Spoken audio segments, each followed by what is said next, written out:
Bismillahirrahmanirrahim. Assalamualaikum warahmatullahi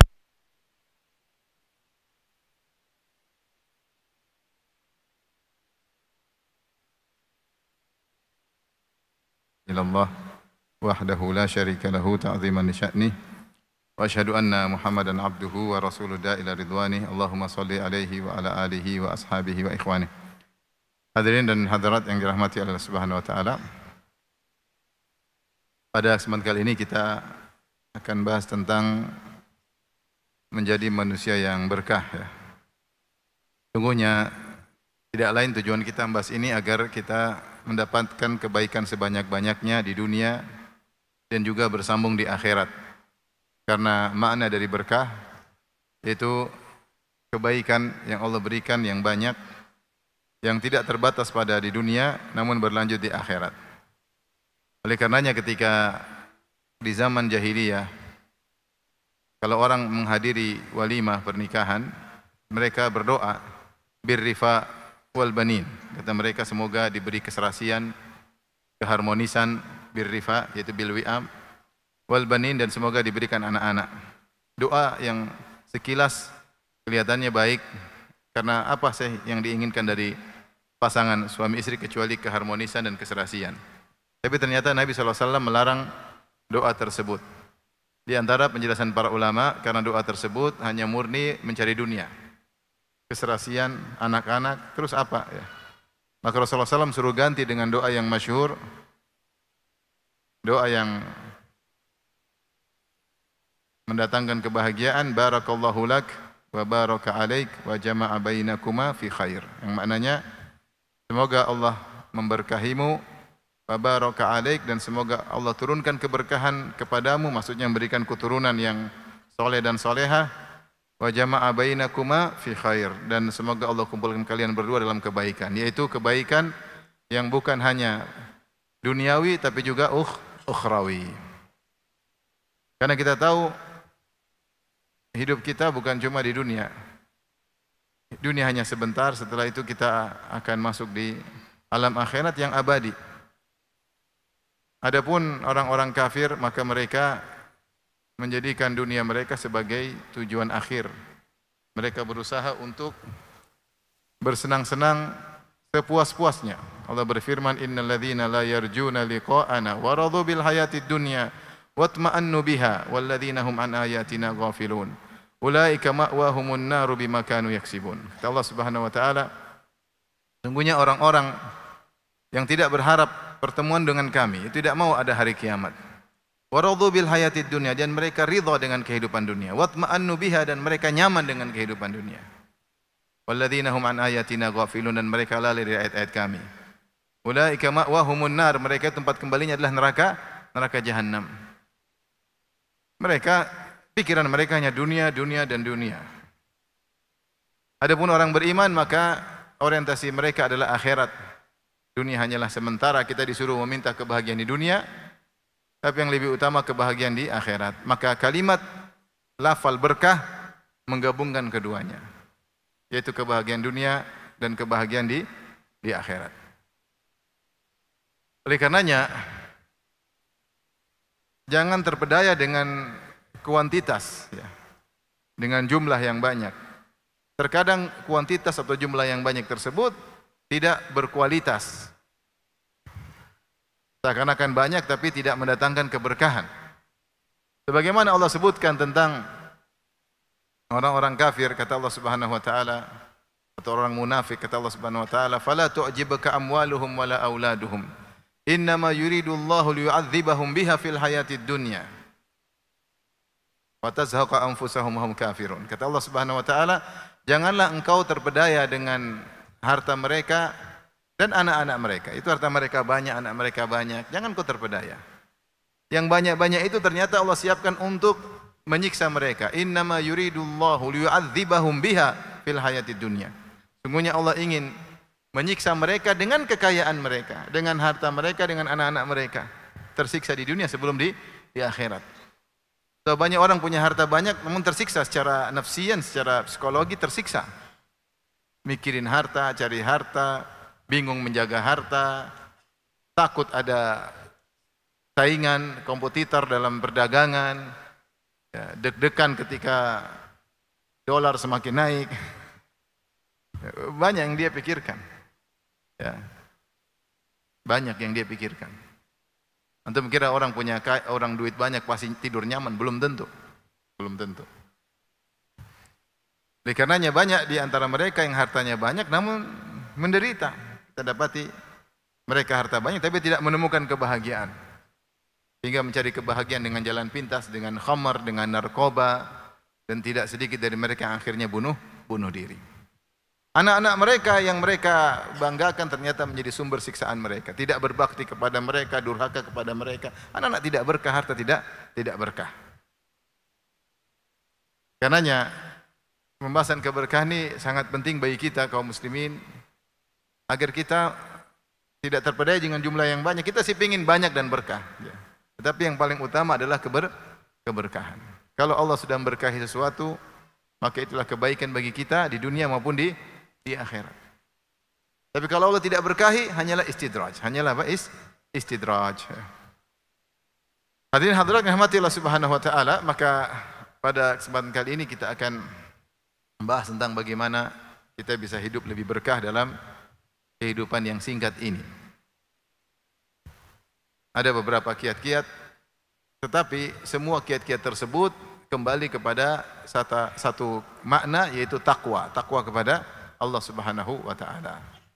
Makanya Allah berfirman, "Walau anna ahlal qura amanu wattaqau lafatahna 'alaihim barakatim minas sama'i wal ard." Seandainya penduduk suatu negeri beriman dan bertakwa, tentu kami akan bukakan bagi mereka keberkahan dari langit maupun dari bumi. Walakin kadzabu, tapi mereka mendustakan. Ini dalil bahwasanya takwa adalah sumber keberkahan. Allah berfirman, "Wa may yattaqillaha yaj'al lahu makhraja wa yarzuquhu min haitsu la yahtasib wa may yatawakkal 'alallahi fahuwa hasbuh." Siapa yang bertakwa kepada Allah Subhanahu wa taala, Allah pasti kasih solusi baginya. Wa yarzuquhu min haitsu la yahtasib, dan Allah akan berikan dia rezeki dari arah yang tidak dia sangka-sangka. Wa may yatawakkal 'alallahi fahuwa hasbuh, siapa yang bertawakal kepada Allah maka cukuplah baginya. Ini kaidah umum. Adapun perincian, maka ada beberapa amalan-amalan yang datang nas, baik secara dalil, secara nas maupun secara isyarat, yang menunjukkan bahwasanya amal-amal tersebut mendatangkan keberkahan dalam kehidupan seseorang. Baik. Keberkahan di antaranya adalah dengan menjadi seorang yang bermanfaat bagi orang lain. Maka dikatakan orang itu berkah. Kenapa? Karena keberadaannya dimanapun dia berada mendatangkan manfaat bagi orang di sekitarnya. Ini sebagaimana disebutkan oleh Nabi Isa yang Allah nukil perkataannya dalam Al-Quran. Ketika dia masih kecil dia berbicara, Nabi Isa alaihissalam beliau berkata, alaihissalam, "Wa ja'alani mubarakan aynama kuntu." Allah jadikan aku berkah dimanapun aku berada.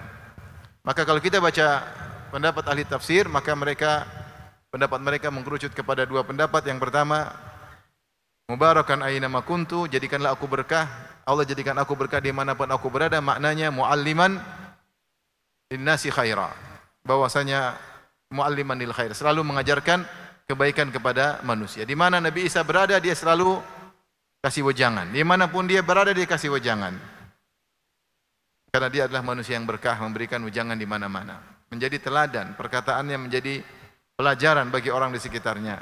Perbuatannya menjadi pelajaran bagi orang sekitarnya. Dia mengajarkan kepada umatnya dengan perkataan maupun perbuatan. Jadilah dia Nabi yang berkah dimanapun dia berada. Ini pendapat pertama. Pendapat kedua, yaitu nafa'an linnas, atau qadha'an li hawaijin nas, yaitu bermanfaat bagi orang lain. Dimanapun dia berada, yang bantu orang. Nabi Isa alaihissalam bantu orang sebisanya, maka dia dikatakan berkah karena memberi manfaat kepada orang lain. Dan inilah seharusnya sifat seorang muslim. Oleh karenanya Rasulullah SAW pernah memisalkan korma kepada muslim, kepada seorang muslim. Kata Rasulullah SAW, "Inna minasyajari lama barakatuhu ka barakatil muslim." Sungguhnya ada sebuah pohon yang berkahnya seperti berkah seorang muslim. Dalam hadis ini Rasulullah SAW bukan memisalkan seorang muslim dengan korma, tapi misalkan korma dengan muslim. Pohon yang keberkahan seperti seorang muslim, yaitu pohon korma, kata Nabi sallallahu alaihi wasallam, pohon korma. Seakan-akan keberkahan seorang muslim adalah suatu yang sejatinya demikian. Sampai-sampai korma disamakan dengan seorang muslim. Ya. Dalam riwayat yang lain, muslim disamakan dengan korma, karena korma juga luar biasa manfaatnya. Kata Rasulullah SAW, "Mathalul mu'min, mathalun nakhlah." Ya. Haitsuma ataka minha nafa'ak. Perumpamaan seorang muslim seperti perumpamaan pohon korma. Apapun yang datang dari korma tersebut pasti bermanfaat bagimu. Kalau kita tinjau pohon korma, maka seluruh bagiannya bermanfaat, dari akar sampai ujung pohon korma, semuanya. Bagian daunnya, bagian batangnya, semua bagiannya, sampai biji korma pun bermanfaat ya. Bisa dibasahin, kemudian ditumbuk, dijadikan makanan buat onta ya. Bahkan sebagian ada orang Indonesia bikin kopi biji korma. Ini kopi bid'ah. Saya nggak tahu ada atau tidak, wallah. Bid'ah lugawiyah maksudnya. Cara bahasa kita tidak mendengar dari nenek moyang kita sebelumnya. Nggak tahu manfaat atau tidak. Tapi maksudnya semua bagian korma bermanfaat. Nah, perumpamaan korma seperti muslim, dalam sebagian riwayat muslim seperti korma.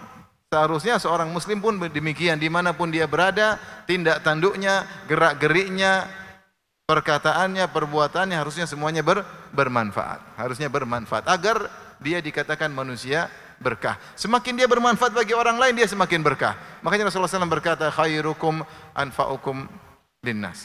Sebaik-baik kalian yang paling bermanfaat bagi orang lain. Ya. Yang paling bermanfaat bagi masyarakat.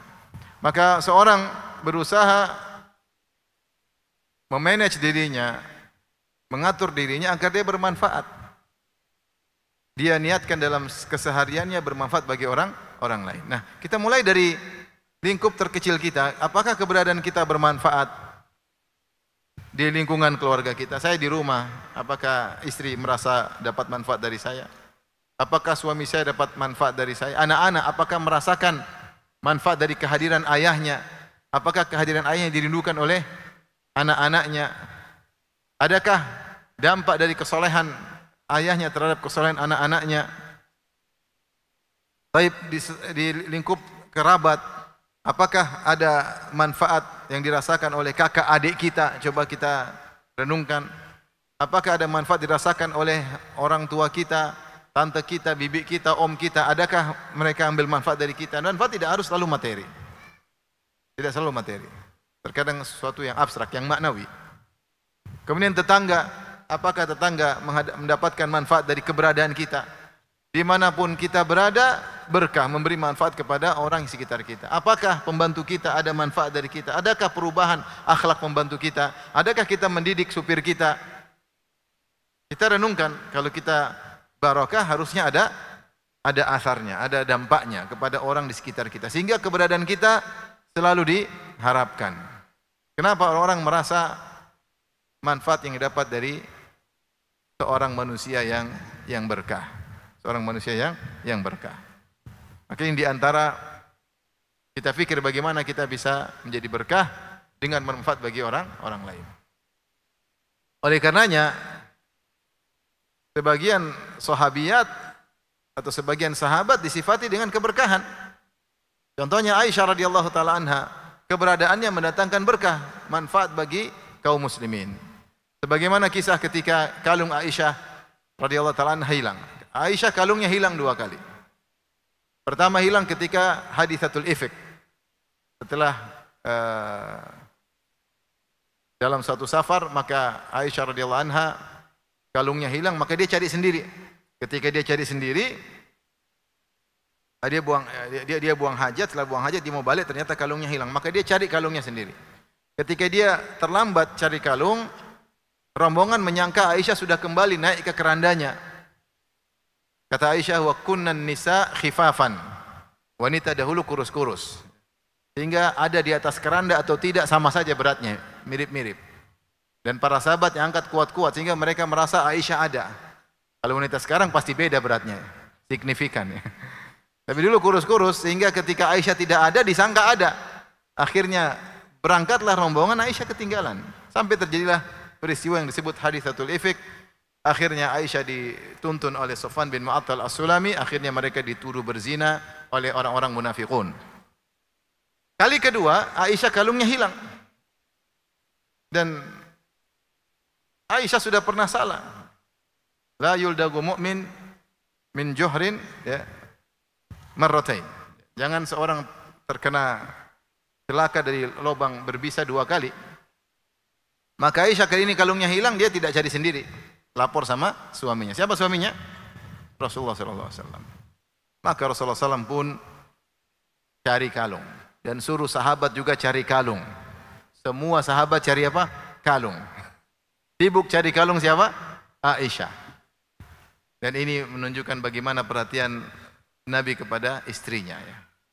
Dia tahu bahwasanya Aisyah sangat sayang kepada kalung tersebut. Maka disuruh cari. Sahabat disuruh cari kalung. Cari. Sampai subuh kalungnya nggak dapat. Luar biasa. Sampai Abu Bakar agak marah sama Aisyah. Bahkan dia menekan lambung Aisyah. Karena bikin orang tertahan. Harusnya berjalan, tidak jadi jalan rombongan. Karena sibuk cari siapa? Kalung Aisyah. Akhirnya tiba waktu subuh, tidak ada air. Wan nasu laisu ala ma' walaysa ma'ahuma. Orang-orang tidak dalam kondisi wudu dan juga mereka tidak bawa air untuk berwudu. Akhirnya sebagian mereka beri ijtihad salat tanpa wudu. Sebagian mereka. Sebagian mereka menanti bagaimana caranya mau salat tidak ada air wudu. Akhirnya turunlah ayat tayammum. Ya. Falam tajidu ma'an fatayammamu sa'idan thayyiba. Kalau kalian tidak dapat air maka bertayamumlah. Subhanallah, gara-gara kalung Aisyah hilang, akhirnya turun apa ayat? Tayammum. Maka Usaid bin Khudair datang kepada kepada Aisyah, kepada Abu Bakar, dan dia berkata, "Ma hiya bi awwali barakatikum ya ala Abi Bakar." Ini bukan pertama kali keberkahan kalian wahai keluarga Abu Bakar. Keluarga berkah, bapaknya berkah, putrinya berkah, putri-putrinya berkah. Luar biasa. Ternyata Allah mentakdirkan kalung Aisyah hilang, ternyata membawa manfaat kepada kaum muslimin. Maka Aisyah disebut wanita berkah. Akhirnya bagaimana? Ketika kalung sudah tidak ada, Rasulullah suruh jalan. Ternyata ontanya berdiri, ada kalungnya di bawah onta. Ontanya pun tidak lapor sama Nabi. Ada kalung di sini. Coba kalau ada wali, ketahuan. Qadarullah nggak ada. Baik, kita lanjutkan. Ya. Demikian juga ketika Rasulullah SAW perang melawan Banul Mustaliq, ya. Kalau tidak salah, kemudian akhirnya kalah. Akhirnya Rasulullah SAW menawan, memperbudak banyak dari mereka. Kemudian ada seorang wanita, putri dari pimpinan kabilah, bernama Juwairiyah radhiyallahu taala anha. Juwairiyah, ternyata dia menjadi budaknya, kalau tidak salah, Thabit bin Qais bin Syammas. Kemudian dia mengajukan mukatabah kepada Thabit, yaitu dia ingin memerdekakan dirinya sendiri dengan bayar. Disetujui oleh Thabit. Akhirnya dia tidak mampu untuk membayar, tidak bisa menebus dirinya sendiri, ingin beli dirinya sendiri. Akhirnya datang kepada Nabi SAW. Dan Aisyah ketika mensifati Juwairiyah, dia mengatakan dia wanita yang cantik. Ketika saya lihat dia, saya jadi tidak suka. Tidak suka kenapa? Ini mungkin bakalan dinikahin oleh siapa? Rasulullah SAW. Dan benar akhirnya dia minta tolong kepada Nabi. Dia dengar ada seorang Nabi yang mulia, berakhlak mulia. Maka dia datang kepada Rasulullah. Dia mengatakan, "Ya Rasulullah, saya Juwairiyah. Saya tidak mampu untuk bayar mukatabah. Bisakah kau bantu saya agar saya meredekkan diri saya, ingin utang?" Kata Rasulullah SAW kepadanya, "Maukah aku tunjukkan kepada yang lebih baik daripada ini? Yaitu aku nikahi engkau dan kau merdeka." Setuju. Maka Rasulullah SAW pun menikahi Juwairiyah. Setelah itu, akhirnya terdengarlah Juwairiyah sudah dinikahi oleh Nabi dan menjadi ummul mukminin. Sementara yang ditawan adalah om-omnya, sepupu-sepupunya, kerabat-kerabatnya. Akhirnya para sahabat nggak enak, masa kita tawan keluarga istri Nabi. Akhirnya ada 100 orang dimerdekakan ketika itu gara-gara Juwairiyah menikah dengan siapa? Nabi SAW. Aisyah komentar, Aku tidak pernah melihat seorang wanita aktsaru barakatan yang lebih banyak berkahnya daripada Juwairiyah. Gara-gara dia menikah, gara-gara dia maka dibebaskan, dimerdekakan 100 budak karena Juwairiyah radhiyallahu taala anha. Ini menunjukkan di antara makna keberkahan adalah seorang bermanfaat bagi orang lain. Bagi orang lain. Tidak hanya manfaat materi, terkadang manfaat apa? Maknawi. Manfaat apa? Maknawi. Itu dia mengajarkan ilmu, dia memberi contoh yang baik, ya, maka ini sebab keberkahan. Baik. Di antaranya agar menjadi manusia yang berkah, berdoa kepada Allah Subhanahu wa taala agar kita berkah, agar kita diberkahi. Para anbiya mereka berdoa kepada Allah. Kata Nabi Nuh, kata Allah, wa qur rabbi anzilni munzalan mubarakan wa anta khairul munzilin. Kata Allah, wahai Nuh, berdoalah. Katakanlah, ya Rabbku, turunkanlah aku ke tempat ya yang berkah. Itu cara turun yang berkah yang baik. Wa anta khairul munzilin. Engkau sebaik-baik yang menempatkan atau meletakkan. Nabi Nuh berdoa. Kemudian juga Nabi Muhammad SAW mengajarkan kepada Al-Hasan radhiyallahu taala anhu, Hasan bin Ali radhiyallahu taala anhuma, doa kunut witir. Allahumma hdini fiman hadait wa afini fiman afait wa tawallani fiman tawallait wa barik li fima a'tait wa qini syarra ma qadait. Di antara doa kunut witir, wa barik li fima a'tait, ya Allah berkahilah kepadaku apa yang telah kau anugerahkan kepadaku. Yang jadi tujuan utama bukan berapa banyak Allah beri ke kita. Jangan terpedaya dengan kuantitas. Yang penting bagi kita berkualitas, apa yang Allah berikan itu berkah, itu yang penting. Allah berikan anak berkah, Allah berikan istri-istri yang berkah, Allah berikan kerjaan-kerjaan yang berkah, Allah berikan teman-teman yang berkah, Allah berikan waktu-waktu yang berkah, Allah beri umur-umur yang berkah, itu yang penting.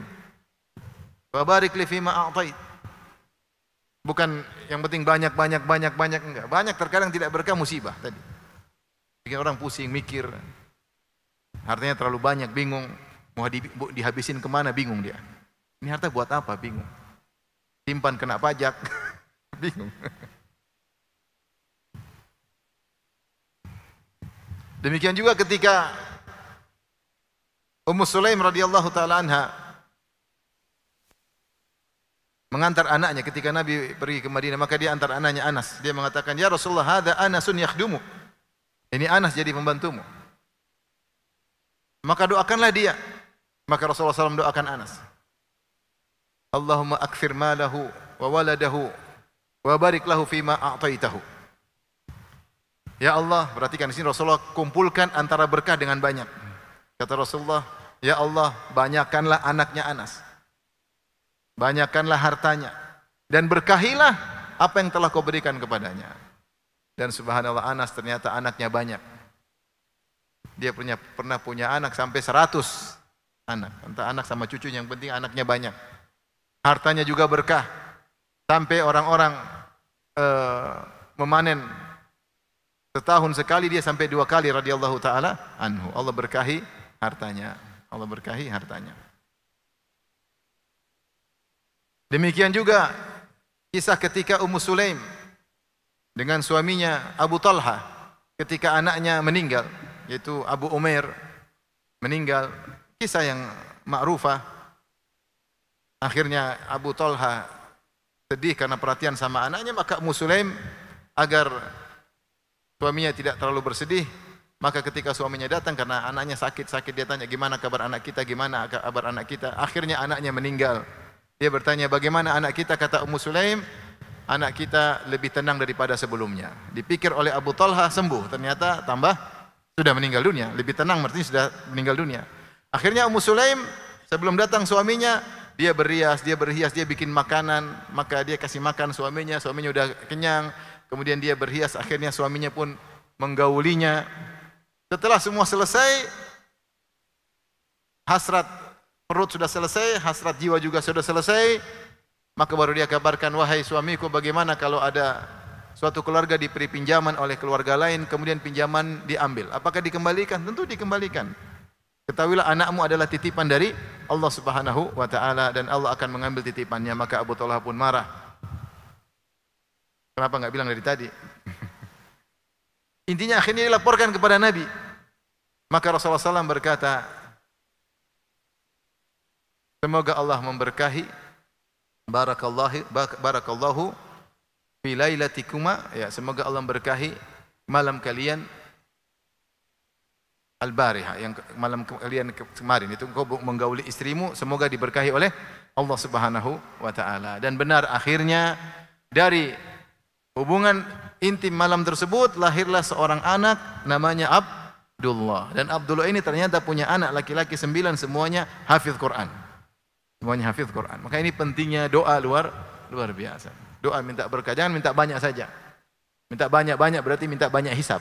Minta banyak dan berkah. Maka seringlah berdoa minta keberkahan. Ya Allah, berkahilah aku waktuku, berkahilah aku umurku, berkahilah hartaku, berkahilah anakku, berkahilah istriku, berkahilah apa yang kau berikan kepadaku.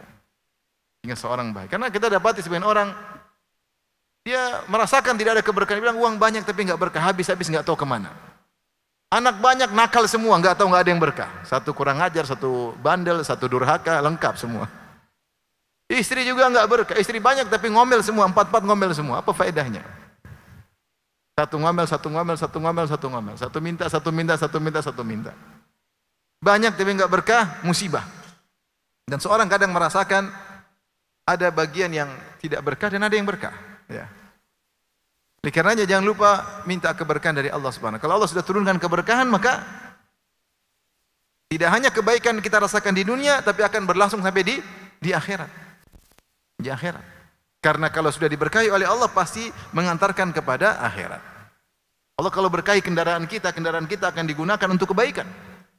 Kendaraan kita kalau diberkahi oleh Allah akan digunakan untuk apa? Kebaikan, bermanfaat. Tapi kalau enggak diberkahi enggak ada manfaatnya. Cuma buat sombong, buat pamer, taruh di parkiran. Kilometernya cuma 5.000, ngapain beli mahal-mahal, tambah hisab. Enggak dipakai sama sekali. Kemudian dijual harganya turun, apa keberkahan di situ? Enggak ada. Duit turun, hisab tambah panjang, buat sombong, enggak berkah. Tapi kalau kendaraan berkah, dipakai bermanfaat, jarang rusak, buat silaturahmi, buat dakwah, buat macam-macam, berkah. Jadi minta kepada Allah agar apa yang Allah berikan kepada kita Allah berkahi. Taib, di antara yang membantu kita agar kita diberkahi oleh Allah Subhanahu wa taala, agar Allah berkahi kita, di antaranya adalah disebut oleh sebagian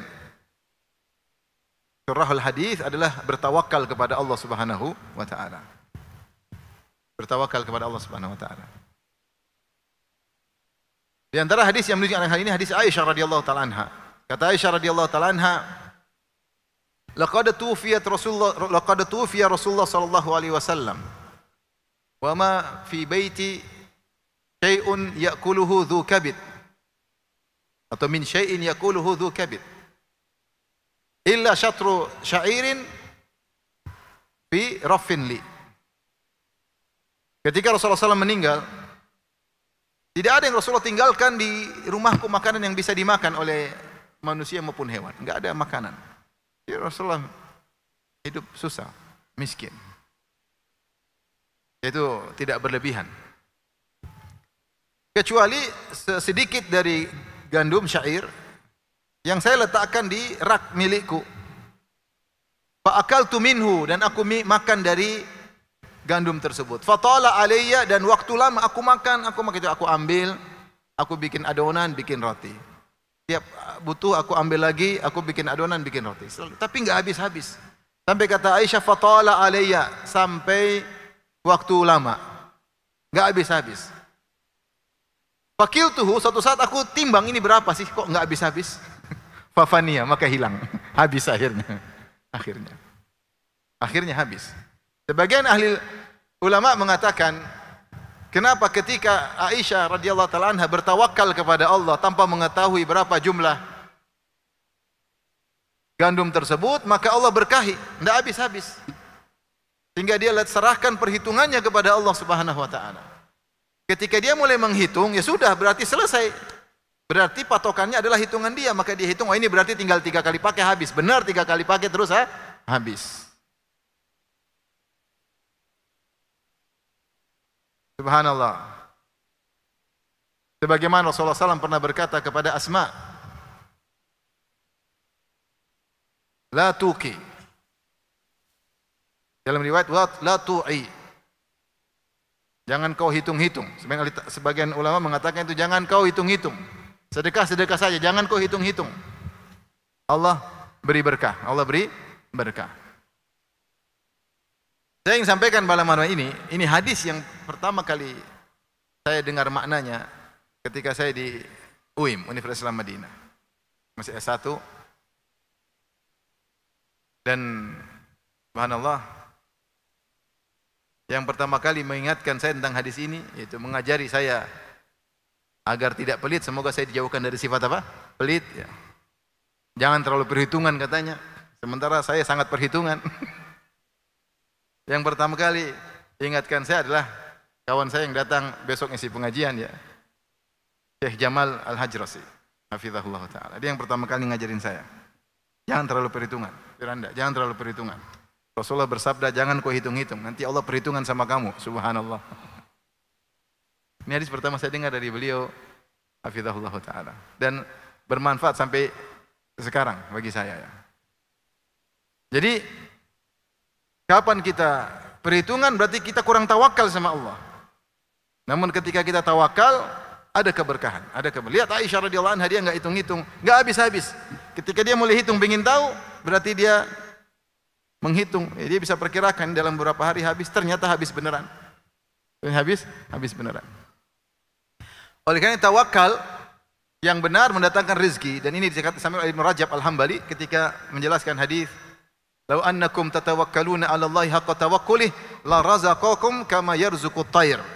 Taqdu khimasan wa taruhu bitana." Kalau seandainya kalian bertawakal kepada Allah dengan tawakal yang benar, maka Allah akan beri rezeki kepada kalian sebagaimana Allah beri rezeki kepada burung. Burung terbang di pagi hari dalam kondisi perut kosong, kemudian dia balik dalam kondisi perut kenyang. Artinya kalau kita lihat burung, kemampuan dia untuk berfikir, mencari sebab-sebab rezeki, enggak. Tapi dia ada tawakal. Dia ada tawakal kepada Allah Subhanahu wa taala. Makanya di antara tafsiran hadis, yadkhulu qaumun min ummati afidatuhum ka afidati thair. Akan masuk surga suatu kaum yang hati mereka seperti hati burung. Para ulama menafsirkan maksudnya hati mereka tawakal seperti burung.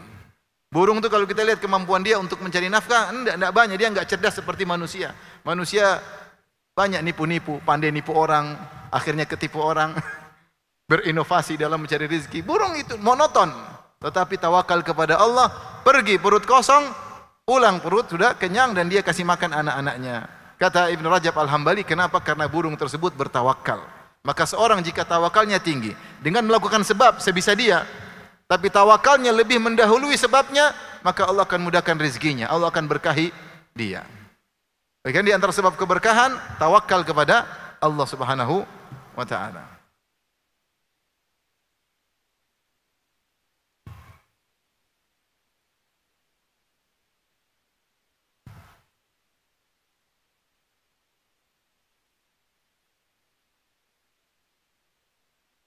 Baik. Jadi di antara sebab diberkahi oleh Allah Subhanahu wa taala, seringlah bertawakal kepada Allah sehingga hati kita terpaut selalu kepada Allah. Ibadah yang sangat agung, tawakal kepada Allah.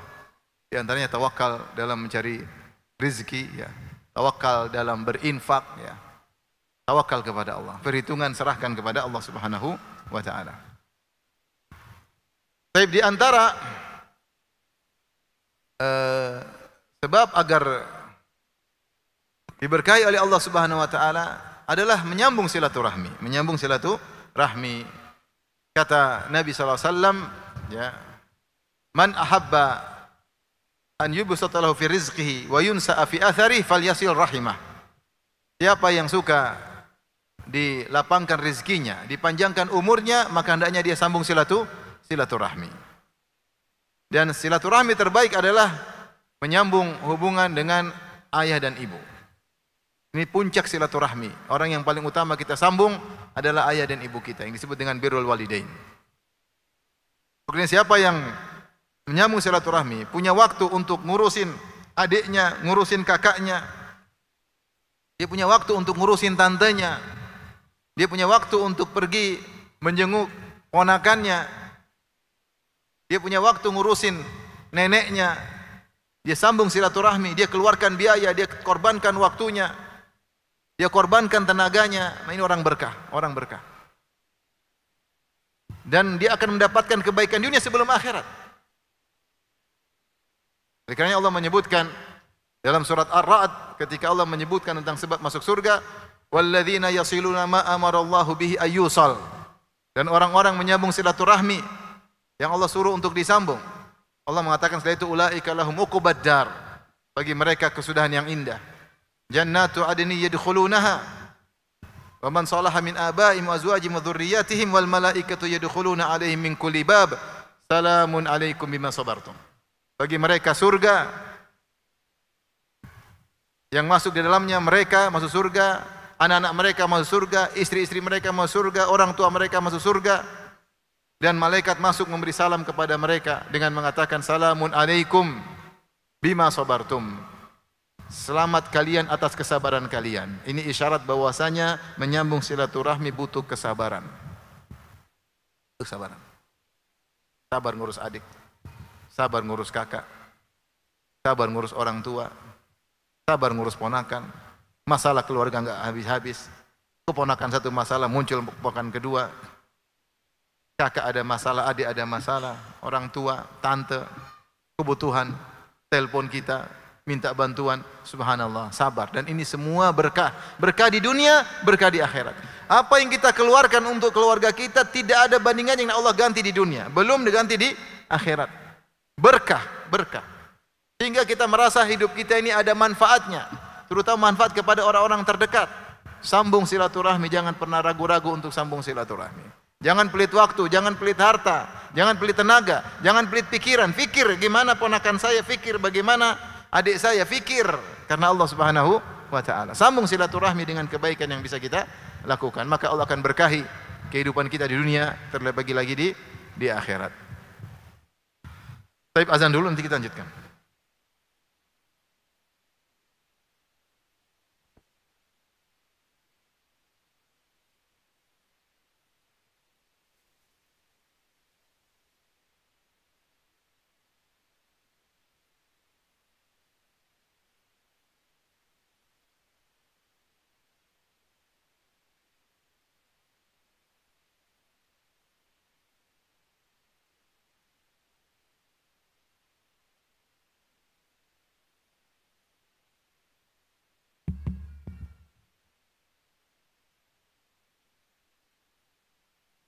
الله أكبر الله أكبر الله أكبر الله أكبر أشهد أن لا إله إلا الله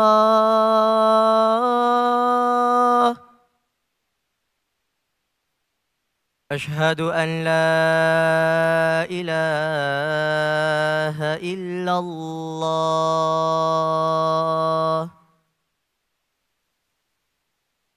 أشهد أن محمدا رسول الله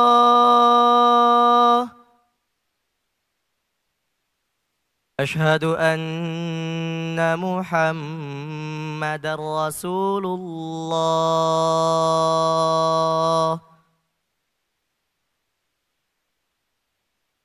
حي على الصلاة حي على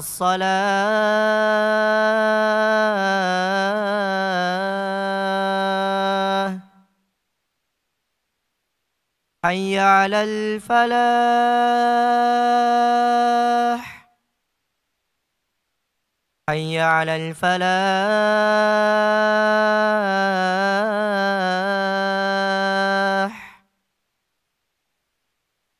Allahu Akbar, Allahu Akbar. La ilaha illallah.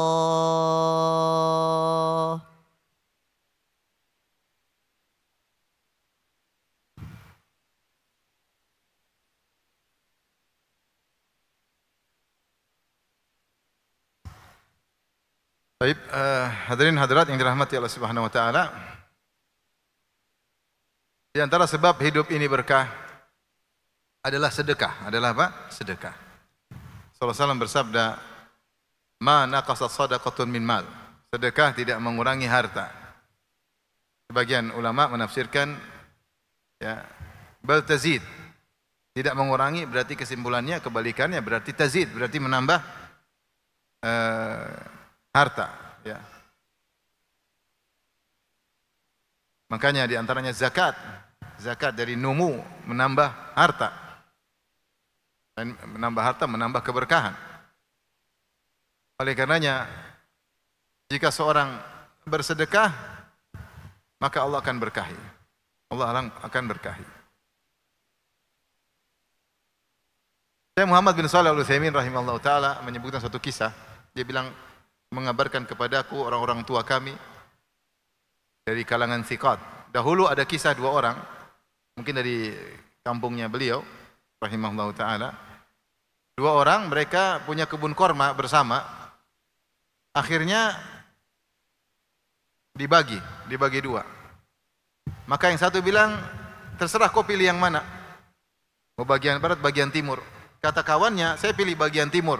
Kelihatannya lebih banyak. Katanya terserah. Dibagi dua, dikasih batas, bagian timur diambil oleh kawannya, dia ambil yang barat. Kemudian kawannya mengatakan, saya akan panen pas siang bulan Ramadan. Pas siang bulan Ramadan, agar tidak ada yang minta-minta. Maka dia sepakat dengan tukang panen, mengambil panen korma di siang hari.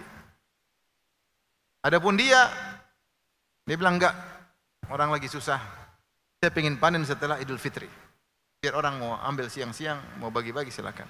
Maka dia kasih pengumuman di masjid. Katanya bilang, ikhwas kalian, yaum fulani, hari tertentu nanti saya hari ini dan ini saya akan panen. Kalau mau datang silakan.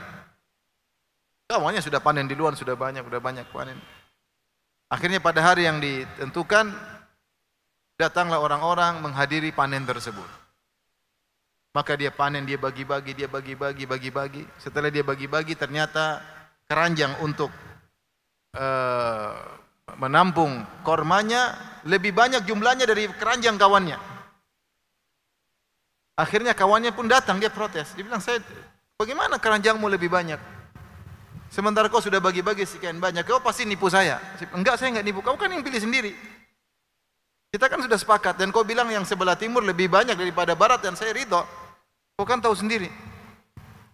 Enggak, kau tipu saya, mana mungkin seperti ini. Akhirnya temannya ngangkat permasalahan, diangkat ke mahkamah. Berangkatlah mereka berdua ke mahkamah, cerita. Temannya cerita, iya ini gimana qadhi hakim begini. Setelah hakim mendengar semua, hakim bilang, alhamdulillah kau masih bisa panen. Allah berfirman, inna balawnahum kama balawna ashabal jannati idh aqsamu la yusrimunnaha musbihin. Wala yastathnun fatafa 'alaiha ta'ifun min rabbika wa hum naimun fa asbahat kas-sarim. Orang itu pun terdiam. Yaitu apa yang kau lakukan, yang kau ingin panen di siang hari supaya orang-orang fakir miskin tidak dapat bagian dari panenmu, seperti yang dialami oleh ashabul jannah, pemilik kebun. Ya. Ketika mereka bilang kita akan panen. Ya. Allah yadkhulannaha al-yauma 'alaikum miskin. Ini kita panen, jangan sampai ada orang miskin ikut-ikutan panen. Kalau mereka masuk ke kebun, kita panen, kita enggak enak, terpaksa kita kasih mereka. Pokoknya halangi mereka, jangan sampai masuk di kebun ketika kita panen. Itu niat mereka. Mereka ingin panen, tidak mau bagi-bagi. Ternyata fatafa 'alaiha ta'ifun min rabbika. Ternyata Allah kirim musibah ketika mereka sedang tidur. maka hancurlah kebun mereka semuanya. Seakan-akan sudah dipanen, rusak semuanya. Gara-gara mereka pelit. Gara-gara mereka pelit. Nah ini satu dermawan, maka kemudian Allah berkahi kebunnya lebih banyak daripada yang diduga. Saya punya kawan, dua. Yang satu, dia punya mangga. Saya ke rumahnya, mangganya manis. Bilang, Ustaz ini mangga kalau berbuah, kita bagi-bagi. Subhanallah Ustaz, mangga ini, kalau orang-orang panen setahun sekali, ini 2 kali Ustaz. Subhanallah. Allah kasih berkah. Tadi Anas bin Malik, dia punya panen, orang-orang panen korma setahun sekali, dia mungkin bisa dua kali, atau pohon yang lainnya. Allah kasih berkah. Kawan saya satunya punya kebun luas. Dapat cerita dari pegawainya. Pegawainya ketika panen bilang ini kayaknya nggak sampai target karena hujan kurang. Ternyata selalu mencapai target. Karena kawan saya ini sangat dermawan luar biasa.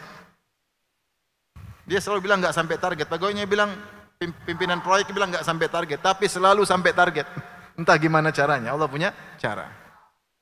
Allah kasih berkah. Sedekah. Makanya ketika ada seorang jalan tiba-tiba didengar dari awan, ada suara, iski hadikata fulan.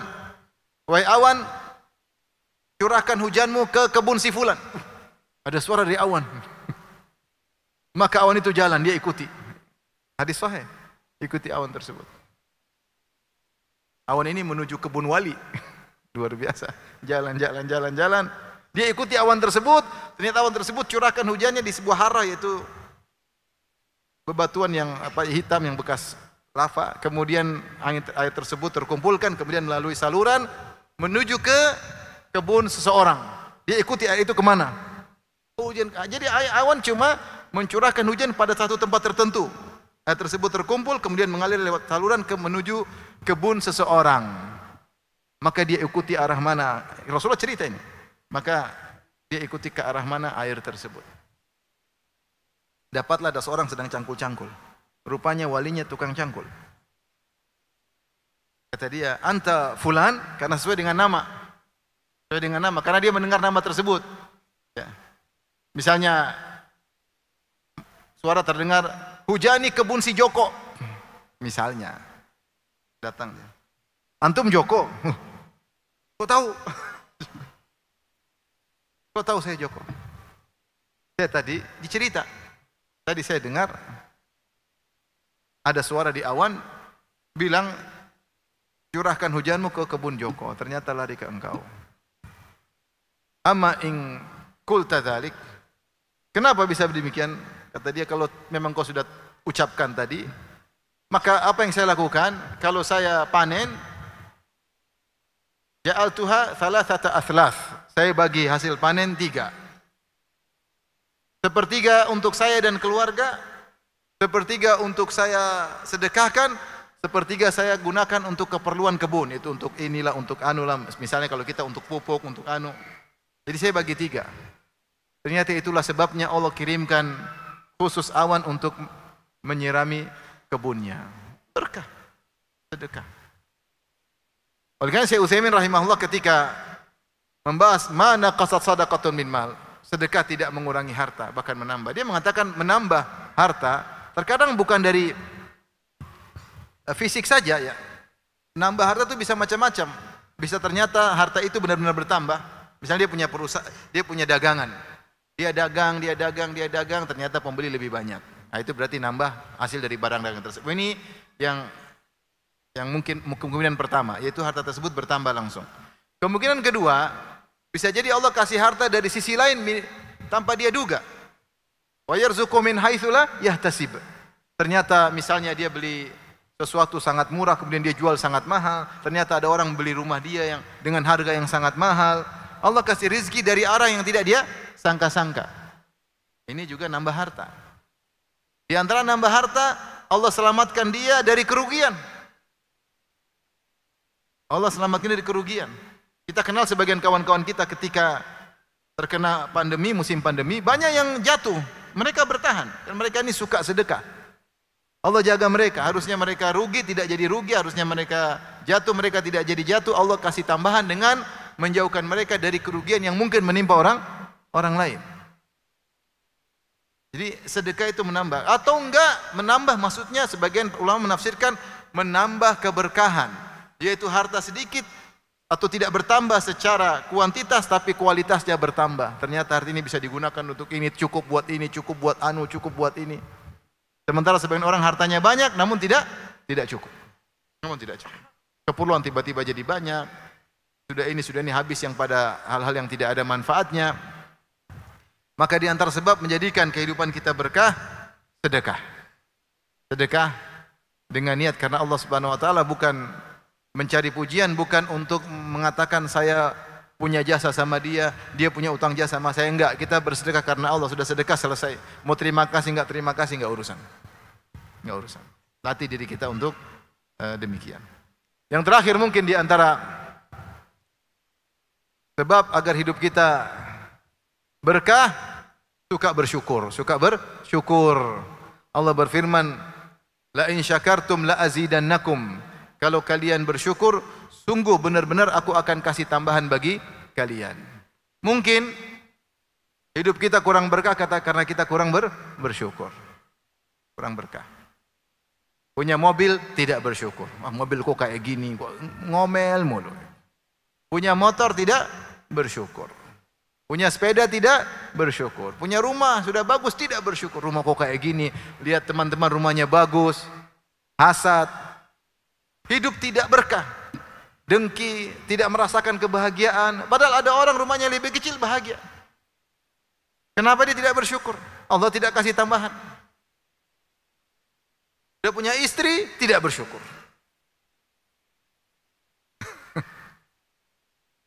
Syukuri istri biar hidup bahagia.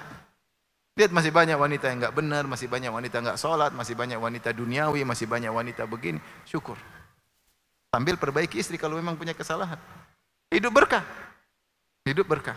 Jadi selalu berusaha untuk mensyukuri. Sebagaimana membahas tentang syukur tentunya panjang lebar, tapi intinya seorang berusaha tidak meremehkan nikmat Allah Subhanahu wa taala. Apapun nikmat dia syukuri. Makanya di antara dalam riwayat tentang Nabi Muhammad SAW dari riwayat Hind bin Abi Halah,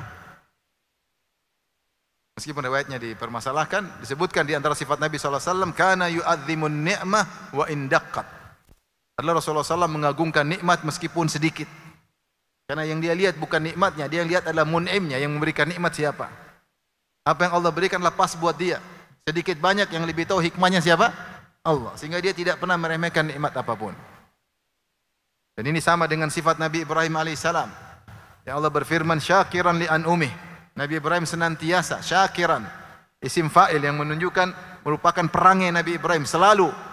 Tidak pernah tidak, selalu. Bahkan isim fa'il lebih kuat daripada fi'il mudhari'. Ya, karena fi'il mudhari' menunjukkan tajaddud. Isim fa'il menunjukkan sajiyah atau istimrar, senantiasa. Syakiran li an'umi, senantiasa bersyukur atas nikmat-nikmat yang Allah berikan kepadanya. Kata Asy-Syaukani Sahib Fathul Qadir dalam tafsirnya, dia mengatakan an'um adalah waznu jam'il qillah. Jamak bisa di jamak dengan dua cara, jam'ul kathrah dengan jam'ul qillah. Dan jam'ul qillah punya auzan tertentu, di antaranya af'ul. Kalau jam'ul kathrah ni'am, fi'al. Tapi kalau af'ul, jam'ul qillah, yaitu ukuran 3 sampai tidak kurang dari 10. Kata Asy-Syaukani, ini dalil bahwasanya Ibrahim alaihissalam senantiasa mensyukuri nikmat meskipun sedikit. Selalu mensyukuri nikmat meskipun apa? Sedikit. Siapa yang bersyukur, Allah akan kasih apa? Tambahan. Terserah Allah mau kasih tambahan apa, yang penting Allah kasih tambah yang berkah. Lihatlah Nabi Nuh alaihissalam. Kata Allah Subhanahu wa taala, innahu kana 'abdan syakura. Sungguhnya Nuh adalah hamba yang selalu bersyukur. Kita baca tafsir, Nabi Nuh kalau dia makan dia mengatakan alhamdulillah yang telah buat aku kenyang. Kalau Allah berkehendak saya akan kelaparan. Kalau dia pakai baju dia muji Allah, alhamdulillah segala puji bagi Allah yang berikan aku baju. Kalau aku tidak dikasih baju aku tentu telanjang. Dia pakai sendal dia bilang alhamdulillah segala puji bagi Allah yang berikan aku sendal. Kalau Allah tidak kasih sendal aku tidak bisa pakai sendal. Kalau dia buang hajat, ya alhamdulillah yang mengeluarkan hajat kotoran dari tubuhku. Kalau Allah berkehendak tertahan kotoran dalam tubuhku. Senantiasa memuji Allah. Dan ini perkataan Allah, ya ibadi, kullukum arin illa man kasautuhu. Wahai hamba-hambaku, kalian seluruhnya tidak punya baju kecuali yang aku kasih baju. Agar kita disuruh mengingat itu nikmat. Namun karena kita baju banyak, kita lupa seakan-akan ini bukan nikmat Allah. Banyak orang tidak punya baju. Ya ibadi kullukum ja'i illa man at'amtuhu fastat'imuni ut'imkum. Kata Allah, hamba-hambaku, seluruh kalian hukum asalnya adalah lapar kecuali yang aku kasih makan.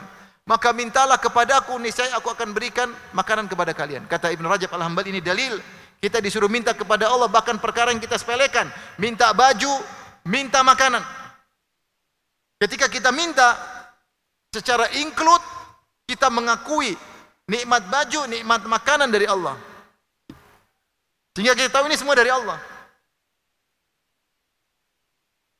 Sehingga kalau ingin diberi berkah, sering bersyukur. Kalau ingin sering bersyukur, jangan sering lihat ke atas, lihat ke bawah. La tanzuru ila man fawqakum, walakin inzuru ila man asfala minkum, fa innahu ajdaru alla tazdaru nikmatallahi alaikum. Jangan lihat ke atas, lihat ke bawah. Banyak orang susah. Cukup lihat saudara-saudara kita di Gaza sudah jelas, kita bersyukur. Agar kalian tidak meremehkan nikmat yang Allah berikan kepada kalian. Kalau kita bersyukur, syukur atas apa yang Allah berikan pada kita. Jangan ngomel, jangan ngeluh, jangan ngeluh-ngeluh. Kita qanaah, maka Allah akan beri berkah dalam kehidupan kita. Allah akan beri tambahan, apakah berupa harta, apakah berupa kebahagiaan, apakah berupa keberkahan, terserah Allah Subhanahu wa taala. Demikian saja hadirin dan hadirat yang dirahmati Allah Subhanahu wa taala. Sedikit yang bisa kita sampaikan, semoga kita semua bisa mengamalkan apa yang telah kita dengar. Wallahu taala alam bishawab. Baik, silakan.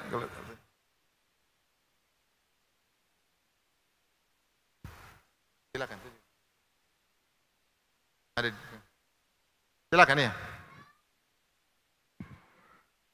Ada mic enggak? Kasih mic. Ada berapa, Pak, yang pertama? Sebentar.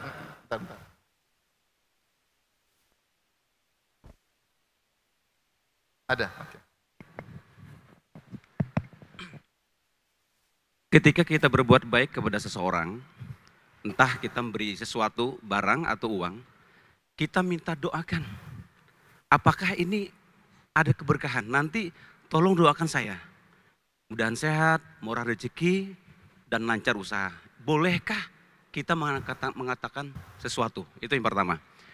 Yang kedua, ketika kita makan rezeki dari Allah Subhanahu wa taala dengan tangan kanan tanpa sendok, lalu kita kadang-kadang minum. Ada yang mengatakan bahwa ketika kita pegang air, pegang gelas ya, dengan tangan kiri tapi dibantu di bawahnya. Anggap ini gelas. Bismillahirrahmanirrahim. Ini apakah ada keberkahan, Ustaz? Demikian, jazakallahu khairan.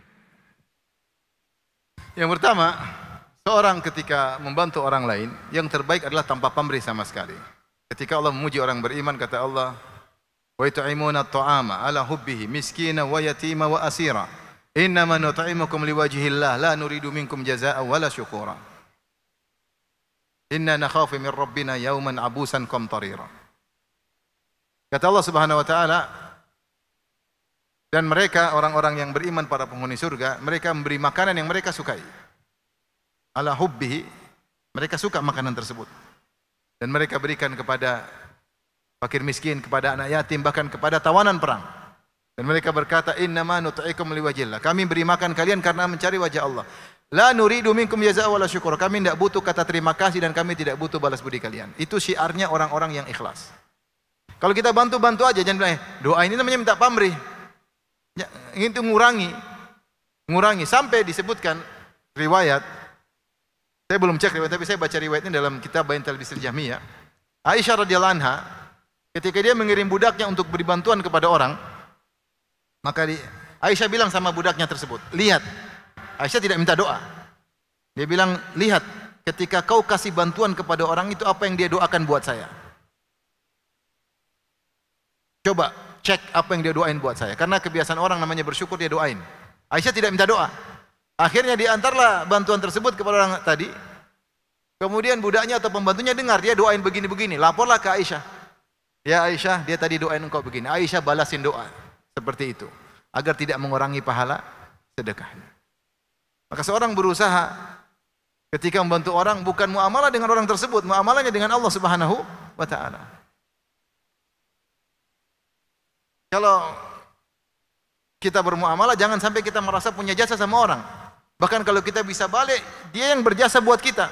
Karena dengan dia menerima bantuan kita, kita dapat pahala di sisi Allah Subhanahu wa taala. Ya. Sampai ada orang datang kepada saya, dia kasih hadiah. Saya bilang, enggak, saya enggak perlu. Kata dia, tolong Ustaz, tolong saya, tolong saya. Dia yang tolong-tolong minta. Saya siap menolong.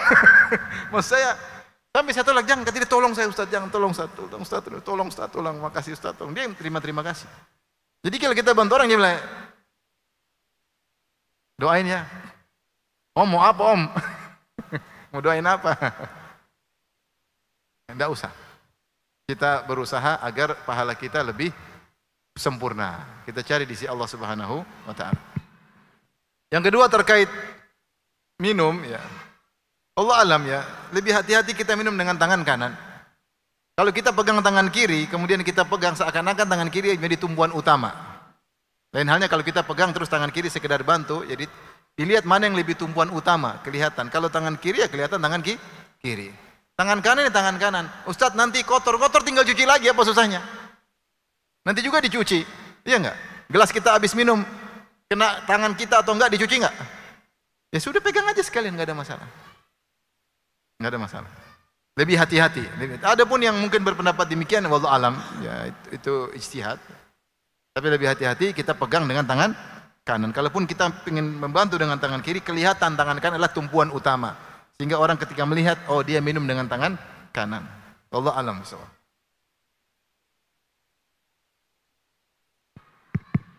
Terima kasih. Assalamualaikum warahmatullahi wabarakatuh. Waalaikumsalam. Kami ingin menanyakan masalah sedekah. Apa yang dikatakan Ustadz tadi, kalau bisa kita menyumbang tangan kanan, tangan kiri tidak boleh tahu. Iya. Apakah itu diartikan kita menyumbang, kita pembangunan masjid atau pembangunan apa, atau kita memberikan bantuan bermanfaat bagi orang lain, tidak ada yang tahu. Tapi artinya kita ngasih itu sebelah tangan kanan, tapi tangan kiri yang nggak tahu. Tapi orang melihat, oh si A, si B itu dermawan orangnya. Bagaimana hukumnya itu Ustaz? Terima kasih. Assalamualaikum warahmatullahi wabarakatuh. Bersedekah ada dua tingkatan. Tingkatan pertama atau tiga tingkatan. Tingkatan pertama adalah bersedekah dan tidak ada yang tahu. Tingkatan kedua bersedekah, orang tahu, dia tampakkan tapi dia ikhlas. Tingkatan ketiga dia riya. Yang terbaik tingkatan pertama, Allah Subhanahu wa taala berfirman, "In tubudus shadaqati fa ni'mahi wa in tukhfuha wa tu'tuha al-fuqara fa huwa khairul lakum wa yukaffiru 'ankum min sayyi'atikum wallahu bima ta'maluna basir." Kata Allah Subhanahu wa taala, jika kalian menampakkan sedekah maka itu baik. Tapi kalian sembunyikan maka itu lebih baik bagi kalian. Dan Allah akan mengampuni dosa-dosa kalian dan Allah tahu apa yang kalian lakukan. Lebih afdal.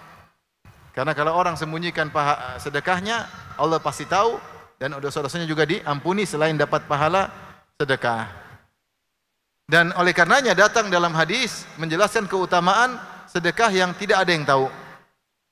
Seperti dalam hadis 7 golongan yang Allah naungi pada hari kiamat kelak, di antaranya Rasulullah sebutkan orang yang keenam, rajulun tasaddaqa biyaminihi fa akhfaha hatta la ta'lama shimalu ma tunfiqu yaminuhu. Seorang bersedekah dengan tangan kanannya, dia sembunyikan sampai tangan kirinya tidak tahu. Apa maksudnya? Ini adalah kinayah.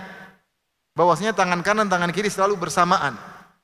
Kalau kita nyetir mobil tangan kanan tangan kiri, ya enggak? Kalau kita angkat barang tangan kiri tangan kanan. Sehingga tangan kanan selalu membantu tangan kiri selalu membantu tangan kanan. Asisten pribadi tangan kanan. Apapun rahasia tangan kanan, tangan kiri juga tahu. Baik kebaikan pun maksiat, tangan kiri juga tahu. Tetapi ketika berinfak, berusaha tangan kiri tidak tahu. Bukan berarti begini, enggak. Bukan. Maksudnya dia benar-benar menyembunyikan ibadah dia sampai-sampai bagian tubuhnya pun tidak tahu yang lain. Bagian tubuh yang lain tidak tahu. Kalau bagian tubuhnya lain saja tidak tahu, apalagi orang lain. Ini kinayah. Maka seorang berusaha belajar, melatih diri, bahagia kalau yang tahu cuma Allah. Wa ma taf'alu min khairin fa innallaha bihi alim. Wa anfaqtum min khairin fa innallaha bihi alim. Wallahu ya'lamu. Apapun kebaikan yang kalian lakukan, Allah tahu. Apapun kebaikan yang kalian infakkan, Allah tahu. Sudah selesai. Allah tahu, sudah selesai. Wallahu bima ta'maluna basir. Allah Maha lihat apa yang kalian lakukan. Latih diri kita, justru kita bahagia karena orang lain tidak tahu. Kita bahagia, kita bersedekah, istri kita enggak tahu, kita lebih bahagia. Istri kita enggak perlu tahu. Kalau tahu nanti masalah. Kita berusaha sedekah, istri kita enggak tahu. Bagaimana caranya? Enggak usah cerita. Kalau kita senang seperti itu, insya Allah itu tanda bahwasanya sedekah kita diterima oleh Allah dan pahalanya tinggi. Pahalanya tinggi. Namun kalau kita tampakkan, tidak apa-apa, yang penting ikhlas. Namun kalau kita tampakkan ada rawan riya. Rawan, potensi untuk apa? Riya, ingin dipuji. Namun tidak mengapa, tidak semua orang nampakkan sedekah kemudian dia riya, tidak. Ada orang yang terpaksa tampakkan, ada orang juga dalam rangka motivasi, ya. Yang hati-hati yang ketiga adalah riya, ingin dipuji, ya. Ingin dipuji. Akhirnya dibilang, ini bapak yang bangun masjidnya ya? Oh iya, bukan masjidnya aja, semuanya itu, semua tanah juga saya yang beli. Oh gitu Pak. Itu juga perumahan Ustadz saya yang bangun. Oh, gitu. Top. Riaknya top.